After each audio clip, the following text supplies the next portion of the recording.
Okay. How many of you do not own a graphing calculator? Do you have a graphing calculator?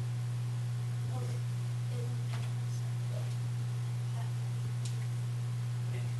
If you don't have a graphing calculator, this is an app for your phone that will give you a graphing calculator. These are iPhone apps, but I'm told that this is also an Android app. So it may not be as sophisticated as the Inspire calculators, but it is a graphing calculator and it will allow you to do what you need to do for this stuff at home. It's 10 letters. Is it possible you can just write them down? The second one. This is a pocket version of the Inspire calculator. Someone in first period looked it up. This is $10. So what we learned, not only may it not be free, it's not free. It's $10. But if you maybe beg your parents to give you $10 to download a version of the Inspire calculator, to me it's a good investment, especially for working at home. But the graphic calculator will do everything that you need to do. It's not quite as fancy. It doesn't give you colored graphs, although it might because of your phone. But a graphic calculator in general does not. But this is a good tool to have at home, especially those of you who don't have graphic calculators. Okay, we do have two new vocabulary terms. Natural-based exponential function. I presume all of you are familiar with the irrational number pi. Hopefully everybody on Friday had a big piece of pie in celebration of Pi Day. Last Friday, March 14th, 314, Pi Day. No idea. Unfortunately, this district is always on spring break for Pi Day, so we never get to celebrate in class. What's the matter? Oh yeah, because it's 2014. So, no, every year is March 14th. I know, but it's Actually, next year will be extra special.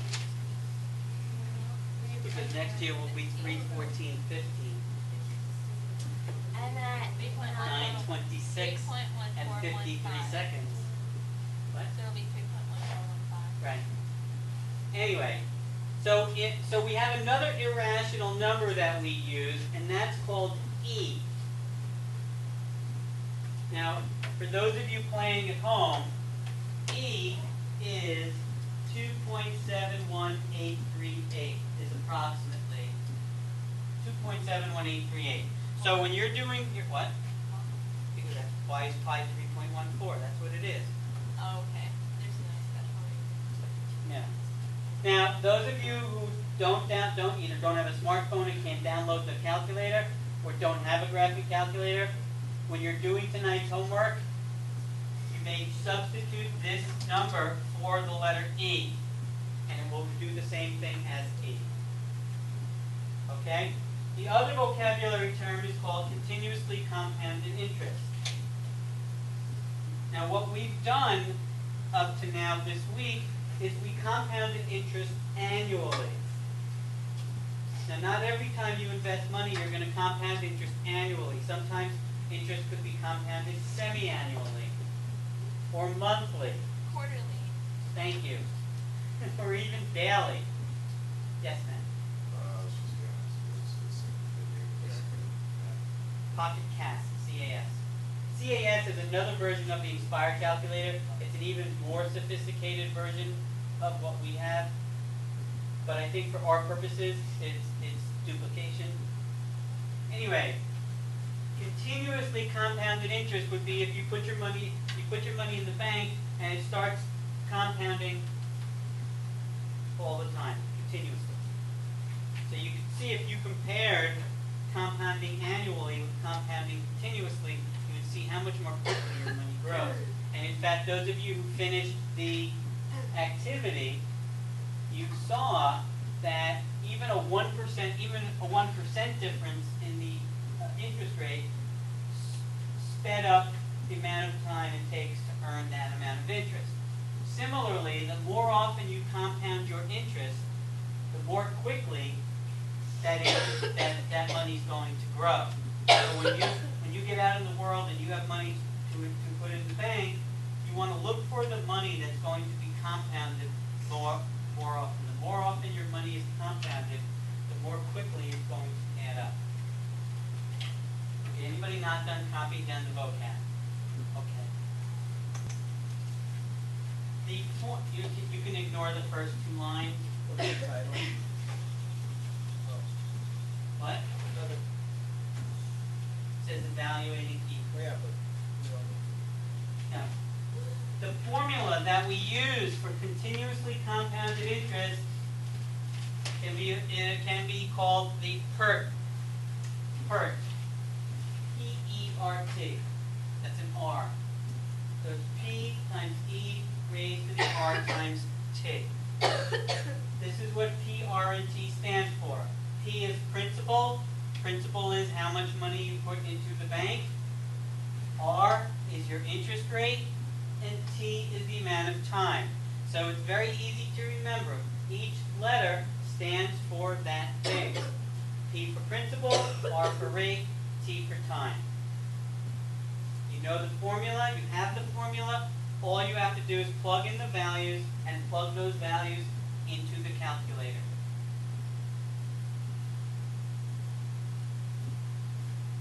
So here's a typical problem.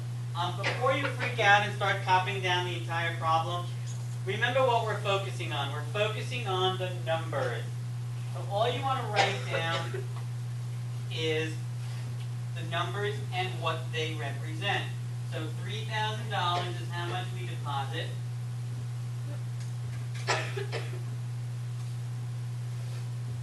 Account pays 5% interest, and we want to know how much money you're going to have 4 years later. The first thing about a word problem is break it down into its essence. Just focus on, when you learned how to do word problems in 7th grade or 8th grade, what was the first thing the teacher told you to do after reading it? Write down the Underline the important things, or write down the important things. Well, that's what's important here. You deposit $3,000, 5% annual interest, compounded continuously. What does this tell us? That we're going to use what? A and T plus B. Is that we're going to use E. When you see compounded continuously, that means E. If it says compounded annually, we're going to use that other formula. And then 4 years later. And then finally, this is also important, express your answer to the nearest dollar. Okay, so here's the formula. I'm going to use my PERT formula. What's my P? What's the principal? 3,000. What do you start with? P is $3,000. Now you don't have to write this down. Just remember them if you want. E is going to be the E key on your calculator. What's the rate? 5%.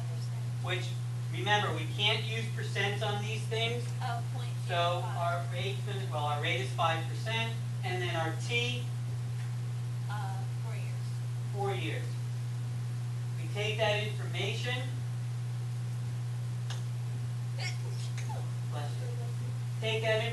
and we plug it into the calculator. 3,000 times E. Don't forget to change. Do not write in a 5. Make sure you change that percent to a decimal. Otherwise, you will be wrong. Once you get this, simply plug it into your calculator, hit enter. That's going to spit out the answer. Look and see if there's any restrictions on the answer. In other words, this one says round to the nearest dollar. Use a calculator. The calculator gives you, I believe, 3664.21. Wait, so it's E to the 0.05 times 4. Just put 0.05 times 4 right in the calculator, and then just hit enter. You should get 3664.21. If you did not get that, let me know, because I can take a look and see what you're doing.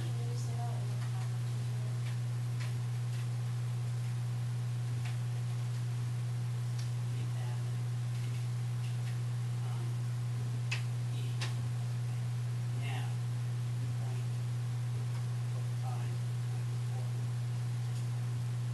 Wait, and then that.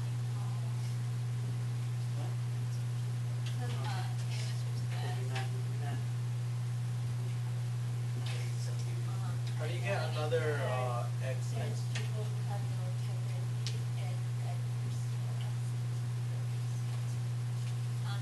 How do you me, get sir. two X's next? So you're okay.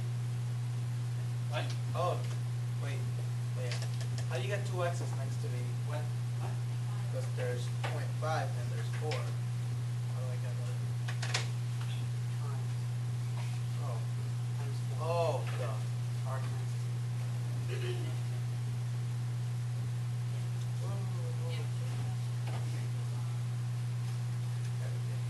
You did point e to the 0.05 times 4. If you want, go back to your notes.